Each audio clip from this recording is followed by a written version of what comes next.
తీన్మార్ వార్తలకు స్వాగతం. ముందుగాల హెడ్లైన్. గజల్ సీనన్నకు జ్ఞానోదయం, కేసీఆర్ సారేనట మస్తు నయం. బాయితోని కుస్తీ పడుతున్న అక్క, బతుకు పోరాటంలా ఇదో లెక్క.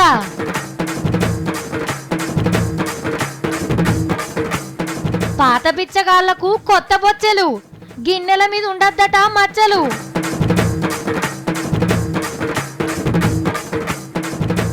మళ్ళా వార్నింగ్ ఇచ్చిన పాకిస్తాన్, ఉన్నడు తీయండ్రి మనకు తురుం ఖాన్. సత్తికి కావాలన్నట 6 పలకల బొత్త. ఇదేంటిదన్నా బట్టలు దలిగేసే దాని లేకున్నది, ఇలాగ లేపుతుంటే ఏమవుతుంది మనకి? ఇది చేసేటప్పుడు జిమ్ చేసేటప్పుడు ఈ లూజ్ షర్ట్స్ వేయకూడదు యాక్చువల్గా. వేయకూడదా? మరి ఎండకాలం కదా కొలాస్ ఉండాలి, ఉబ్బరిస్తే ఎట్లా? మళ్ళీ తానం చేయడానికి నీళ్ళేడ దొరుకుతాయి? బేస్తారం నాడు తెలంగాణ పుట్టినరోజు పండుగ ఉన్నది. ఆనాడు మన ఉద్యమకారులను ఎట్లనైనా తలుసుకుంటాం. మరి తెలంగాణకు అడ్డం పడ్డోళ్ళని కూడా ఓ పారి యాద్ చేసుకుందాం. ఎవరెవరు ఏడున్నారో ఏం చేస్తున్నారో. తెలంగాణ ఏరైతే కరెంటు లేక సిమ్మ చీకటి అవుతుంది అని కట్టె పట్టుకొని తిప్పుకుంటా చూపించిన కిరణ్ కుమార్ రెడ్డి సారు ఇవాళ చీకట్లకి వెళ్ళి బయటకు వస్తలేడు. పార్లమెంట్లా మిరాల పొడి జల్లిన జగడపాటి రాజగోపాలుడు రాజకీయంలో సన్యాసం తీసుకుండు. ఇక సర్కార్ కొలువులు చేసేటోళ్ళని ఎంటేసుకొని మన మీద రుబాబ్ చేయబోయిన అశోక్ బాబు గారు అయితే పత్తా లేకుండా పోయిండు. తెలంగాణకు అడ్డం పడ్డ చాలా మంది లీడర్ల అడ్రస్లు ఇవాళ దొరుకుతాం లేవు. ఇన్ని దినాలకు ఒక ఆయన తీన్మార్ వార్తలను దేవులు ఆడుకుంటూ వచ్చిండు. అన్నను వెళ్దాం ఇక. అన్న కానీ తెలుగువాడ పద అదే వెలుగువాడ, మన కలల పసిడి మేడ తగదింటి నడుమ గోడ. తెలుగు జాతి పరువు పెంచి సమైక్యతను నిర్వచించి ఇప్పుడు రాష్ట్ర పట్టం చించి చించి ఏమున్నది ఏమున్నది ఏమున్నదే. ఊకో ఏమున్నదో వెనకసిరి చెప్తాం గాని, సరిగ్గా 2.5 ఏళ్ల కిందట హైదరాబాద్ బొడ్రాయ్ కాడ ఎల్బీ స్టేడియంలా అఖండ ఆంధ్రప్రదేశ్ ను ఇడగొట్టొద్దు, నడుమ గోడలు కట్టొద్దు అని గొంతు పోయేటట్టు మొత్తుకున్న ఈ గాన గంధర్వుడు యాదికున్నాడా? పేరు గజల్ శ్రీనివాసు. ఇంకేమన్నాడో కూడా మొదలైతే నుండ్రి. ఒక్కటే చెప్తున్నా, నిర్ణయాలు మార్చుకోపోతే నిర్ణేతలే మారతారు. అప్పట్ల కేసీఆర్ సార్ నిర్ణయం మార్చుకోలే, కానీ ఇప్పుడు సీనన్న నిర్ణయం మార్చుకున్నాడు. ఏ రోజునన్నా నాకు ఎదురైతే కేసీఆర్ గారి కాళ్ళకు దండం పెడతా. ఎందువల్లంటే సనాతన ధర్మం కోసం ఆయన చేసిన కృషికి ఆయన పాదాలకి నేను నమస్కారం పెడతాను. ఇన్నారుల్లో కనిపిస్తే కేసీఆర్ సార్ కాళ్లకు దండం పెడతాడట. అన్న ఊపు చూస్తుంటే తెలంగాణ ముఖ్యమంత్రి మీద గజల్ గానం చేసినా వేస్తట్టున్నాడు. కానీ చూడుర్రి, గజల్ సీనన్నకు ఎంత జల్దిన జ్ఞానోదయం అయిందో. రేపేం జరుగుతుందో ఆలోచన ఏం లేకుండా వచ్చిగానే శంగెగిరి గొంతంతా పాడు చేసుకునే. అప్పుడేం మాట్లాడింది, ఇప్పుడేం మాట్లాడుతున్నది, తీన్మారోళ్ళు గిట్లా వేసి చూపిస్తారు అని కూడా అనుకోలేదు కావచ్చు. కానీ ఇదివర సంతైనా ఎవళ్ళన్నా ఏదన్నా అనేటప్పుడు రేపటి గురించి కూడా ఆలోచన వేసి మాట్లాడన్నా. ఇంకా నయ్యం, తెలంగాణ ఇడిపోతే గజల్ గానానికి సన్యాసం తీసుకుంటా అని శబదం పట్టలే. వచ్చిగానే మీ గురుగారులే కాగమైపోదువు. అప్పట్లనే ఇంకో పాట వాడిండు, అది కూడా ఇనుండ్రుల్లా. ఎందుకు విడిపోవాలి, ఎందుకు పడిపోవాలి, ఎందుకు విడిపోవాలి, ఇందుకు విడిపోవాలే, ఇందుకు విడిపోవాలే. ఇప్పుడు మనం సముద్రంలో పడవ మీద పోతున్నాం. నడి సముద్రంలో పోయినాక పడవకు తూటి పడ్డది. వామ్మో, పడవ మునిగిపోయేటట్టుంది. ఆ నీత వచ్చిన వాళ్ళు ఒక్కొక్కరు దుంకి ఈదుకుంటూ ఒడ్డుకోతారు. ఏం కాదు అని కొందరుగా పడవలనే ఉన్నారు. గప్పుడు పడవని నడిపేటైన ఏం చేయాలి? తూటును మూసేసే పని చేయాలి. నేనున్నా కదా, మీకు నేనున్నా అని భరోసా ఇయ్యాలి. అటెంక వెనకసిరి ఏమైనా కావచ్చు, కానీ ముందుగల నమ్ముకున్న వాళ్ళకు భరోసా ఇయ్యాలి కదా. సేమ్ కి సార్ లెక్కనే అనుకోరాదండ్రి. ఈ నడుమ రేవంత్ అన్న కూడా శిల్క జోస్యం చెప్తున్నాడు. తెలంగాణలో హ్యాండిల్ తప్ప ఏం మిగిలిన సైకిల్ ను మొత్తం రిపేరింగ్ చేస్తారట. ఎక్కి తొక్కితే మళ్ళా అసెంబ్లీ ఎలక్షన్ల అంబాసిడర్ కార్నే దాటేస్తదట. మహానాడు పండుగల చంద్రన్న ముంగట రేవంత్ అన్నే చెప్పిండు కుద్దు. మిషన్ 99 సీట్లు తెలంగాణలో గెలిచి తీర్థం. పుసుక్కుర గులాబీ పార్టీ వాళ్ళు 99 మంది గెలిస్తే వాళ్ళంతా మా పార్టీకి వెళ్ళి పోయినోళ్ళు కాబట్టి మేమే గెలిచినాం అని చెప్పుకునేవే అన్నో. మొన్న మా అమ్మ మా చుట్టాల పెండ్లికి పోయిందట. ఎన్నెల్లేంది ఎక్కడెక్కడో చుట్టాలు బాగున్నావా బాగున్నావా అని 10 మాట్లాడి మా అమ్మనే పరిచయంలో పడేసిండ్రట. నన్ను గుర్తుపట్టలేవా? నేను మీకు చాలా దగ్గర చుట్టాన్ని. మీ పెద్దమ్మ చిన్నత్తమ్మల మేనమామ రెండో బిడ్డను మా చిన్నయ్య మూడో కొడుకు అత్తోళ్ళ అక్క నడిపిట్టకి ఇచ్చిండ్రు. వాళ్ళు ఎక్కడెక్కడి వరుసలు పెట్టి మందలు ఇచ్చిండ్రట. అరే ఎన్నెల్లేంది వీళ్ళు నాయం పడబడ్డరేంది అని ఆలోచన చేస్తుంటే ఆఖర్లు వచ్చి మీ సావిత్రి మీ ఇంటికి వచ్చినప్పుడు చెప్పు, ఓ పారొచ్చి కలుస్తాం అని చెప్పిండ్రట. అప్పుడు అర్థమైంది మా అమ్మకు అలా ఓవర్ యాక్షన్ ఎందుకో. అదృష్టం అంటే ఈ నాయనమ్మదే. తెలుసు కదా ఎవలో, మోడీ సార్ వాళ్ళ అమ్మ. దేశంలో పేరు అయిన నారీ జాగరణ్ అవార్డు కొట్టేసింది. అంటే మహిళారత్న అవార్డు అనుకో రాదుండ్రి. నడవరాక బెడ్ మీద ఉంటే పెద్ద కొడుకు పోయి అవార్డుని ఇంటికి తీసుకొచ్చిండట. మళ్ళా ఈ అవార్డు ఎందుకు ఇచ్చిండ్రు అనుకుంటుండ్రు? ఆడోళ్లకు ఆదర్శంగా ఉందని ఇచ్చిండ్రట. మరికి నాయనమ్మ తాన ఏం ఆదర్శం కనబడ్డదో ఆ అవార్డు ఇచ్చిన సంగపొల్లకే తెలవాలే. చూస్తుంటే మోడీ సార్కి అమ్మాయినందుకే అవార్డు ఇచ్చినట్టు అనిపిస్తుంది. అదేందో గాని దేశంలో కొత్త కొత్త రైలు బండ్లు వస్తున్నాయి. అందులో మళ్ళా మంచి మంచి సౌలతులు ఉన్నాయట. ఓ మస్తు ఒడి మీద ఉరుకుతున్నాయట. మరి మన మెట్రో రైలు బండి ఎన్నడు పూత పెడుతుందో. ఎంత లేదన్నా ఇంకో 2 ఏళ్ళు అయితే పట్టేటట్టున్నది. ఏళ్ళ సంధి పట్టాలు వేస్తూనే ఉన్నారు, పనులు నడుస్తూనే ఉన్నాయి. కానీ జనం ఎక్కి తిరిగే భాగ్యం అయితే రాలేదు. అదే బయట దేశంలో చూడుండ్రి ఎంత జోరుగా ఎంత కష్టమైన జాగాల పట్టాలు వరిసిండ్రో. మొదలు మన దేశంలో పట్టాలు ఎక్కిన ఒక రైలు ముచ్చట చెప్పుకొని అటు ఇంకా బయట దేశం రైలు కడుకోతా సరేనా. ఈ స్పీడ్ ఉరికే రైలు బండ్లు మన దేశంలో కూడా పట్టాలెక్కినవిలా. ఇగో ఈ బండి గదే తుపాకి లెక్క ఉరికొచ్చిన బుల్లెట్ లెక్కనే ఈ స్పీడ్ తో ఉరుకుతుంది. ఏ పాటి జోరుతో నడుస్తుందో చూద్దామని ఉత్తరప్రదేశ్ రాష్ట్రంలో టెస్టింగ్ చేస్తే ఆఫీసర్లే పరిశాన్ అయ్యేటట్టు ఉరికిందట. ఇంకా ఒడి మీద ఉరికేటట్టు వేసి గప్పుడు పబ్లిక్ ని ఎక్కించుకుంటారట. మన తెలంగాణలో నడిపినరు అనుకోండి, హైదరాబాద్ నుంచి వరంగల్ కు గంట సేపట్లనే పోవచ్చు. అంటే 1.5 గంట టైం మిగులుతుంది. ఇయ్యాల రేపు పైసా పెడితే చాలు ఏదంటే అదే దొరుకుతుంది. నోట్ల కట్టలు తీస్తే కొండ మీద కోతి గుడురుకొస్తుంది. పైసామే పరమాత్మ అని అనుకుంటాం. కానీ పైసా పెట్టిన దొరకని కూడా కొన్ని ఉంటాయి. అవి మనకు అందాలంటే ఎంతో త్యాగం చేయాలి, అష్ట కష్టాలు పడాలి, తీరొక్క ఇజ్జలు నేర్వాలి. ఆడోళ్ళం కదా అని చేతులు ముడుచుకొని ఇంట్లోనే కూర్చుంటే వెళ్ళది. బతకల్నంటే చాలా లోతులకు దిగాలి వీళ్ళ లెక్క. ఈ అక్క బాయిలకు ఎందుకు దిగుతుంది అని అనుకుంటుండ్రా? బంగారం బంగారం కోసం. ఓ అక్క పైలం పైలం మెల్లగా దిగు. అడుక్కు దిగింది. వామ్మో చిన్న లోతులకు లేదు కదా బాయి. అక్క దేవిగా బంగారాన్ని. మరి గీ నీళ్ళే ఇళ్లకు బంగారం. ఇప్పుడు 4 దడవలంటే పాతాళమంత లోతున్న బాయిలకు తినాన్ దిగాల్సిందే. ఇట్లా డబ్బతో దేవి పోస్తే ఎన్న నిండాలే క్యాన్లు. కాపిష్కడు జమ చేసుకొని ఇంట్లోకి పట్టుకపోతారు. ఖమ్మం జిల్లా రాములు తాండా అనే ఊర్లో ముచ్చటిది.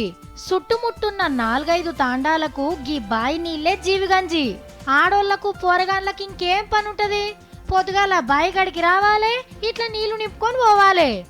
ఒక్కొక్కళ్ళు 10-12 కిలోమీటర్లకెళ్ళి వస్తారు గీ నీళ్ళ కోసం. అయ్యా ఒక మోటార్ అన్నా తలిగియుండ్రి అని ఆఫీసర్లకు ఎన్ని మాటలు చెప్పినా పట్టించుకునేటోడే లేడట. అందుకే గీ బతుకు పోరాటం చేస్తుంది ఈ అక్క.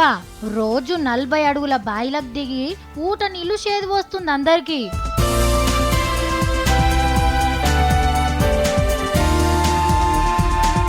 ఈ అక్కను గనక ఒలింపిక్స్ ఆటలకు పంపితే దేశానికి బంగారు పతకం గ్యారంటీ. నీళ్ల కోసం పోరాటమే, తిండి కోసం పోరాటమే, ఇంత నీడ కోసం కూడా పోరాటమే. తెలంగాణలో బతికే ఒక పోరాటం కదా. మా పైల్వాను పొద్దుగాల లేసి ఆదల బాధల పోయిండు. ఆకుకు అందకుంటా పోకకు పొందకుంటా ఇండీడు. ఏడున్నాడో ఈడు. సతీ 2 ఫార్ వస్తున్నాయి. ఎంతకన్నా ఎక్కడ ఎంతకన్నా నమస్తే. చూసిండ్రా ఈ బుడుబుంగగాడు జిమ్ములో తేలిండు. వీరాలు కూడా వచ్చింది. నీ ఎంత నాకు కూడా అట్లనే చేపియవన్నా. చేద్దాం. ఈ అల్కా పాడైంది కదా దొడ్డురి. లేవటకురా బాబు, అది కాలు మీద పడితే చచ్చిపోతావు. ఇగో బొత్త మీద ఇట్లా ఫట్టీలు రావాలన్నా. 6 packs తిననీకేమన్నా ఉన్నాయా మితాను? తిప్పలు అయినాక మళ్ళీ ఆకలి అయితే ఏరుకోతాము. చేద్దాం. ఆ? 10. చెయ్యి మళ్ళీ పది. నేను కదా మీరు చేయాలి. ఒక్కటే నాకు రావాలన్నా కండలు. ఒక రోజులో రావండి. చూడన్నా పైసలు ఎక్కువైంది సరే. అరే ఒక్కసారికే పెరుగుతాయారా నువ్వు నీ వేషాలు కాకపోతే.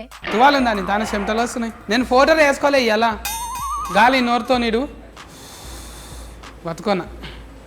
రాలే అన్నా రాలే. మనం చేసిన దానికి షోల్డర్స్ వస్తాయండి. ఇంట్లో వస్తాయా? కప్పలాకనే ఏం జరంతా. అరే ఒక్క రోజుకే గట్టిగా అవుతుందారా? ఓకే నువ్వు ఆగుతావా జరా? మంచి పని మీద ఉన్నప్పుడే కయ్య ఉరుచుతుంది ఈమె. ఏమనుకోకన్నా నువ్వు మా అక్కనే. ఇదేంటిదన్నా బట్టలు తలిగేసే దాని లేకున్నది. ఇది కూడా షోల్డర్స్ కోసం చేద్దాం. ఇలాగ లేపుతుంటే ఏమవుతుంది మనకి? ఇది చేసేటప్పుడు జిమ్ చేసేటప్పుడు ఈ లూజ్ షర్ట్స్ వేయకూడదు యాక్చువల్గా. వేయకూడదా? మరి ఎండాకాలం కదా కొలాస్ ఉండాలి. ఉబ్బరిస్తే ఎట్లా? మళ్ళీ తానం చేయడానికి నీళ్ళేడ దొరుకుతాయి? ఏమన్నా చేయి కానీ పండ్లు దగ్గరకు వచ్చేది చూపెట్టు. ఇట్లా దగ్గరికి రావాలి. మా ఊకే సందువాన్లో అంటున్నారు. సత్తి నీ సందు పనుల మీద డంబెల్ తోని గుద్దుకోరా చక్కగా అవుతాయి. సందు పనులు తగ్గలట దానికి ఎక్సర్సైజులట. పండ్లు దగ్గరకు వస్తాయని ఇట్లా చేస్తే ఫుల్ కాదు, చెస్ట్ మజిల్స్ పెరుగుతాయి. ఈడనా ముఖం తెల్లగా ఏరుందా? దీనికి అవ్వదండి. నీలాక తెల్లగా ఉండాలి. సత్తి దీనికి నేను చెప్తారా, పొయ్యిలో బూడిద ఉంటది కదా దాన్ని పూసుకో తెల్లగా అవుతావు. దీనికి కూడా ఎక్సర్సైజ్లు ఉంటాయట. ఇది ఏడ పెరిగింది? ఇది బ్యాక్ కోసం చేశాను వెనకాల. వెనక లేకున్నా సరే ముంగల్ ఫాట్ తక్కువ కావాలి మనకు. సత్తి నువ్వు తినుడు బంద్ పెడితే అదే అవుతుందిరా.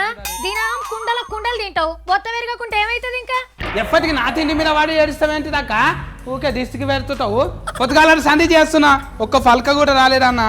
జర చెయ్యి. మంచిగా ఉందా నల్క ఇది? ఇట్లా అంటే ఒక్కటే నాళ్ళ చేసుకుంటా నేను. వెంకట్ సారు మా ఆవిడ అట్లనే సతాయిస్తుంటాడు. ఆడికి బక్క పడేందుకు ఏం చేయాలో చెప్పుండ్రి, లేకపోతే ఆడు ఊకోడు ఇట్లనే సతాయిస్తాడు. ఇక ఎప్పటికి ఇట్లనే నెత్తి నొప్పిస్తుంటుంది ఈమె. ఎందుకు సేఫ్ ఆగితే వారా చాలా అన్నగా చూసుకో అన్న. గట్టిగా అయిందా జరా? ఒక రోజుకి అవ్వదు, ఈ రోజుకి సరిపోద్దండి. రేపు మళ్ళీ ఇదే టైంకి రండి. గట్టిగా అయిందన్నా? గట్టిగా అయింది కొంచెం. అరే ఒక్క రోజుకే గట్టిగా అవుతుందారా? బొత్త తగ్గిపోతుందా? ఊకు అరుతుంది ఈమె అయితే. ఓ అన్న మా అక్కని కూడా తోలుతా ఫైల్ మాన్ లెక్క తయారు చెయ్యి, అప్పుడు చక్కగా అవుతుంది. అది కాదు కానీ సత్తి ఉన్నట్టుండి గీ జిమ్ మీదకి ఎందుకు మళ్ళీ నీ మనసు? నేనేమన్నా ఉత్తగా వచ్చిన అనుకుంటున్నావా? వీరోగానికి వచ్చిన నాకు ఎరకలేరు అనుకుంటున్నావా? అమ్మా హుషారు నువ్వు. ఏంది నువ్వు హీరో అవుతావా? మన కాందాన్లో ఒక్క వీరో కూడా ఉండదా? అందుకే జిమ్కి వచ్చిన నేను. వీరో అయితే కండలు పెంచుతా. సీనన్నను కలుస్తా, తలసాని సీనన్నను. సీనన్న ఎంత సినిమాల మంత్రి అయితే హీరోలను చేస్తాడారా? అయినా మనకు ఒక సంపన్న ఉన్నాడు, ఆయన జాల్తి. సంపన్న ఒక్కడే ఉంటాడా? ఏక నిరంజన్ లేక నేను ఉండొద్దా? అక్క వీరో అయినాక మంచిగా కమ్మగా పుల్లగా తినొచ్చు. నువ్వు కమ్మగా కనిపిస్తలేవురా, నిన్నే వాళ్ళు తీసుకుంటారు తమ్మి. కమ్మగా తీయకుంటే తీసుకోరాడా?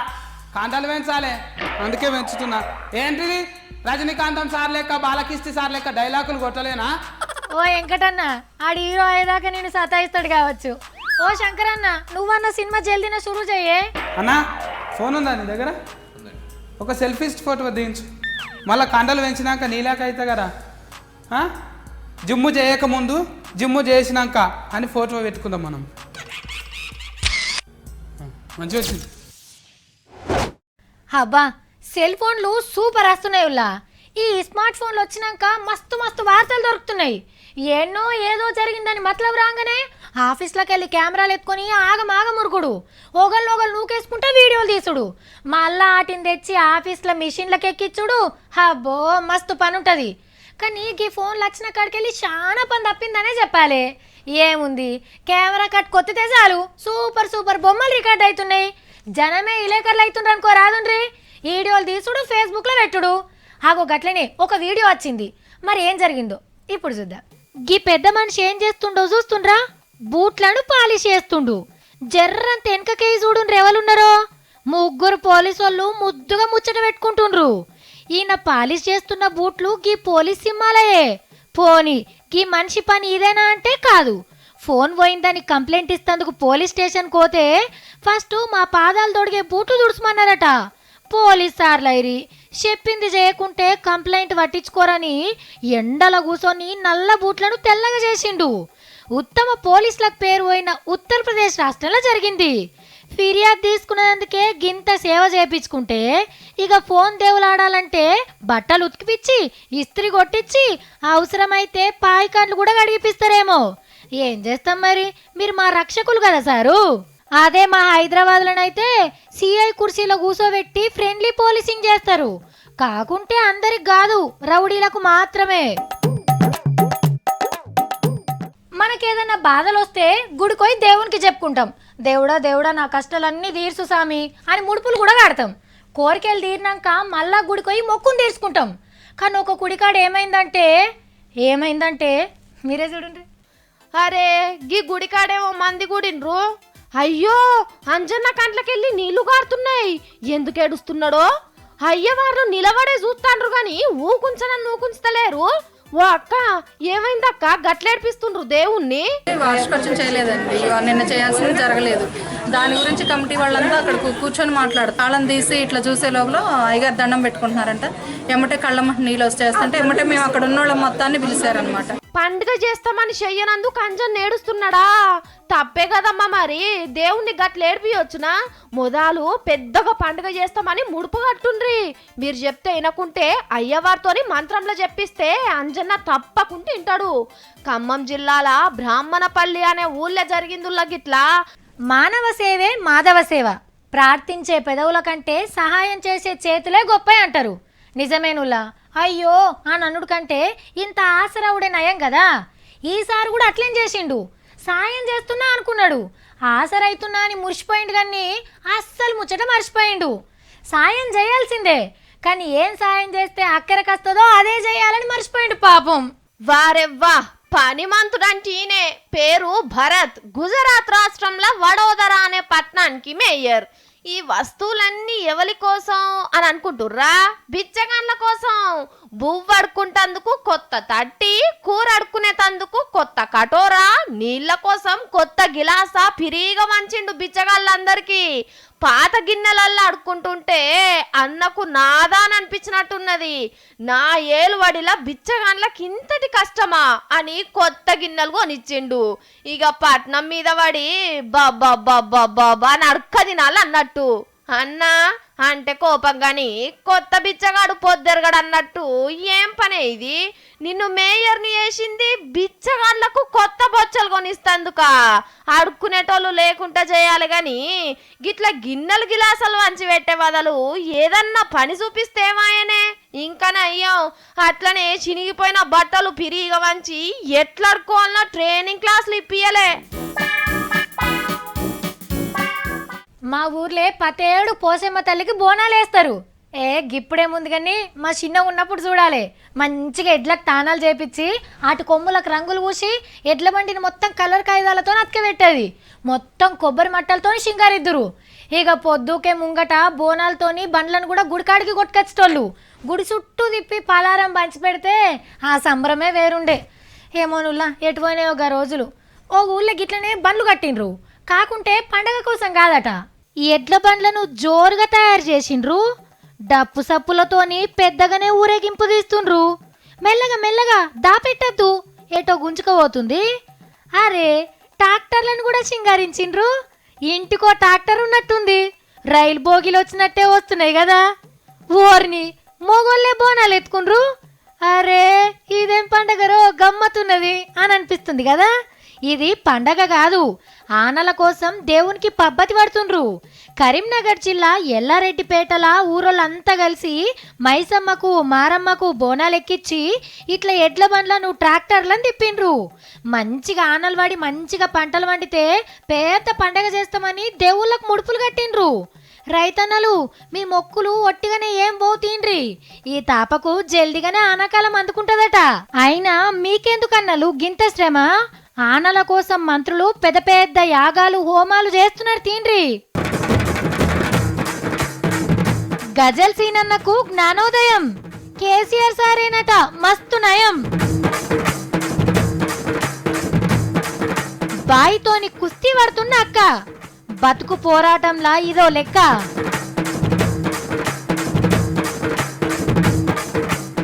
పాత బిచ్చగాళ్లకు కొత్త బొచ్చెలు, గిన్నెల మీద ఉండద్దట మచ్చలు.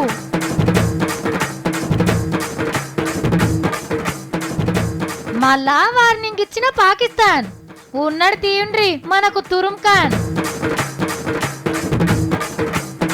సత్తికి కావాలన్నట 6 పలకల బొత్త. ఇదేంటిదన్నా బట్టలు తలిగేసే దాని లేకున్నది. ఇలాగ లేపుతుంటే ఏమవుతుంది మనకి? ఇది చేసేటప్పుడు జిమ్ చేసేటప్పుడు ఈ లూజ్ షర్ట్స్ వేయకూడదు యాక్చువల్గా. వేయకూడదా? మరి ఎండాకాలం కదా కొలాస్ ఉండాలి. ఉబ్బరిస్తే ఎట్లా? మళ్ళీ తానం చేయడానికి నీళ్ళేడ దొరుకుతాయి? మా వాళ్ళు టైం అయిపోయింది పోదామంటాను. పోయేస్తాం మరి. నమస్తే.